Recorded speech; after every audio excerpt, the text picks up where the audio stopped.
Pagbalik ni Brent at Vince sa loob ng bahay,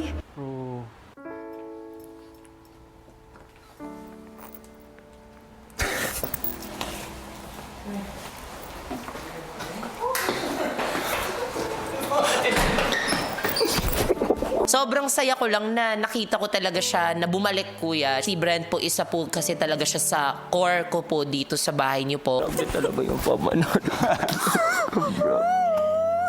Kuya si Brent, naging comfort person ko po siya dito sa bahay.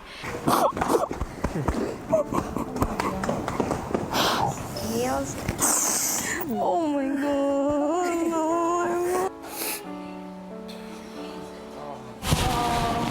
Sorry, guys.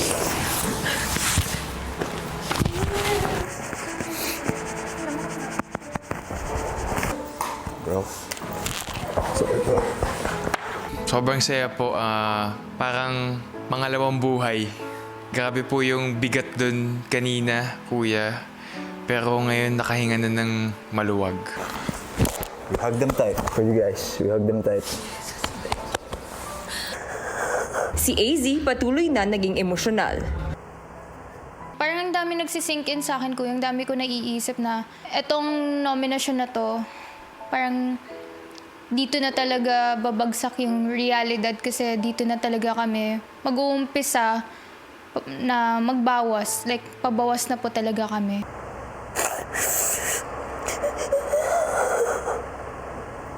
Si Dustin, dinamayan naman ni na Bianca, Esnir at ng dating nakaalitang si Clarice. Ano?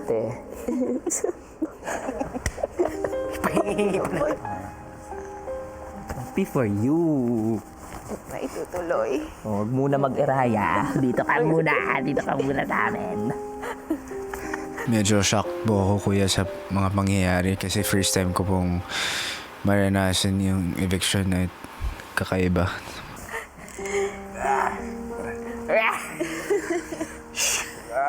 Nadala sila sa tawa mo. Doon tayo sa labas.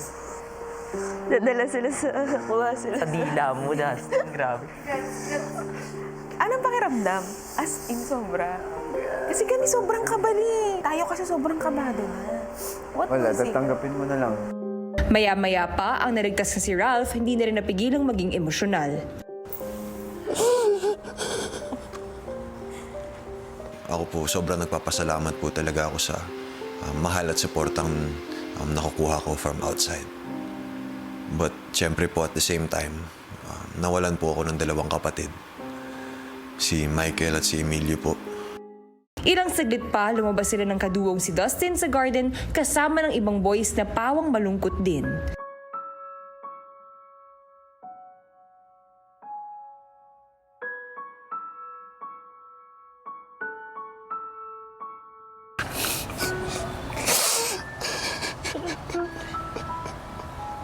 Just having someone that I've shared so much with, ups and downs, and just be gone like that. Parang, syempre, masakit po talaga, kuya.